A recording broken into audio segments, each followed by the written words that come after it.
If you have a foreign partner, especially German citizen, and gusto na natin makasama yung ating husband after natin nagpakasal, so as Filipina or Pinay, kailangan natin mag-apply ng FRB visa or reunification visa para pumunta sa lugar ng ating husband sa Germany. So this video is for you. So ano ba yung mga kailangan natin na documents from our husband para dalhin natin doon sa German Embassy kasama sa ating mga documents. So first,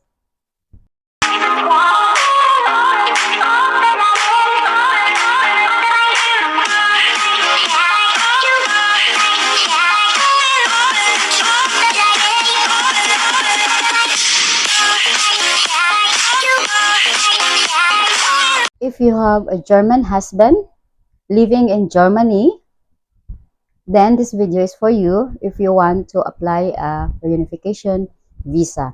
So here's the list of documents na need natin ibigay kasama yung documents natin. If you have a German husband living in Germany at gusto mo na siya makasama, so we need to apply a FRB visa. Kung tayo ay Pinay, syempre. Ayan, so ito yung dapat natin i-prepare. So, passport copy ng ating husband from Germany. Yung front na yun na may pangalan niya, may date of issued, kailan ma-expired. And then, yung kanyang residence permit or parang ID yun para sa atin. Yung ID din nakaganyan na mayroon siyang picture, and then may address. Ayun, yung complete na information kung sino siya, saan siya nakatira. So, yun yung kailangan. Marami akong dinala guys ng mga documents. Nagdala ako ng documents ng kanyang bahay, ng kanyang work, ng kanyang payslip, ng contract ng kanyang work, yung gumawa rin siya ng invitation letter. But ang kinuha lang guys ng embassy ay passport copy and divorce paper or documents kasi divorce yung asawa ko.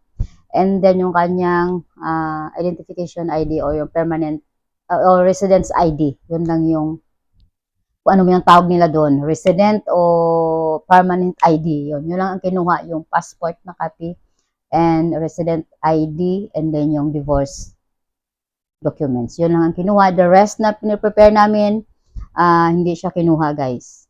And then, yung aming marriage certificate, dahil kinasal kami sa Hong Kong, yun ang hinanap sa amin.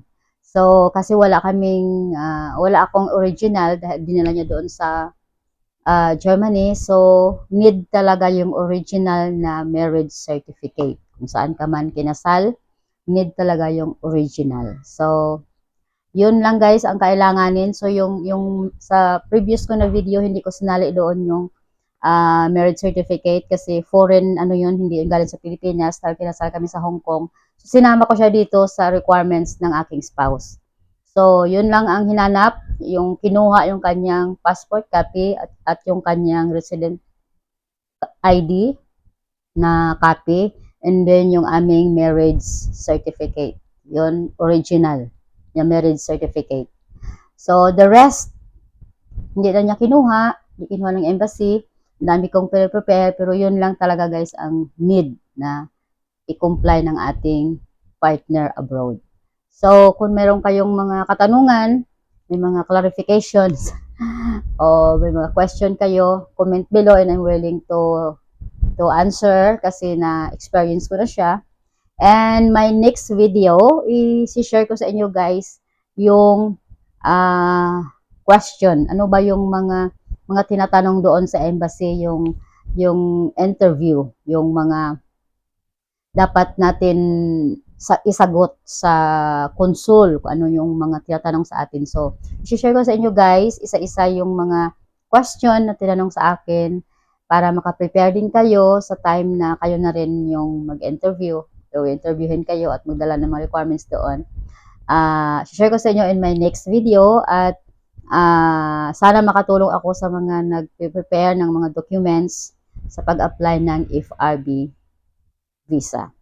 And sa mga na-approve na, sa mga napanood ko dito ng mga video. Thank you so much sa inyong mga vlogs, sa inyong mga sharing dito sa experience ninyo, dahil marami rin kami na sumusunod o kami na nagpa-plan, pinapanood namin yon at nakakatulong talaga siya. So, hopefully this video also makakatulong sa mga nag-apply ng FRB visa. So, yun lang guys ang ating video for today.